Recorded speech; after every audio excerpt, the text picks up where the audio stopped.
ब्रेकनंतर एक महत्त्वाची बातमी आहे। बीडमधील विलासगुले हत्या प्रकरणी खासदार बजरंग सोनवणे यांचा मुलगा सौरव सोनवणे यांची 4 तास चौकशी झालेली आहे। चौकशीनंतर सौरव सोनवणे पोलीस उपविभागीय कार्यालयातून बाहेर पडलेले आहेत। सौरव सोनवणे चौकशीसाठी केजमधील उपविभागीय पोलीस अधिकारी कार्यालयामध्ये दाखल झाले होते। दुसऱ्या पुढाऱ्याच्या घरी लागू झाला तर वाईट व्हायचं काही कारण नाही, कारण आता सुरुवात झाली नाही।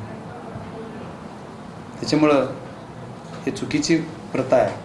असं झालं तर रोज पुढाऱ्यावर एक कुणावर तरी केस होईल।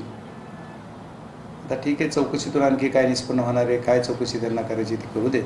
चौकशीतून जे पुढे येईल त्याला आम्ही सामोरं जाऊ। आणखी चौकशीला कुठे वेळ येईल त्यावेळेस करू।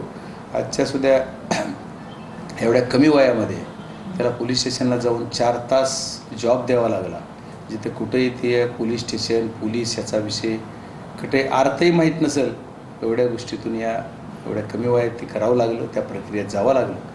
त्याचं वडील म्हणून मी कमी पडलो असं म्हणायला हरकत नाही, पण ठीक आहे, लोकप्रतिनिधी म्हणून माझी जबाबदारी होती वडिलांपेक्षा जास्त की लोकांना सत्य काय ते कळायला पाहिजे, म्हणून मी त्याला जाण्यास सांगितलं आणि ते 2 मिनिटात राजी झाला, तो गेलाही।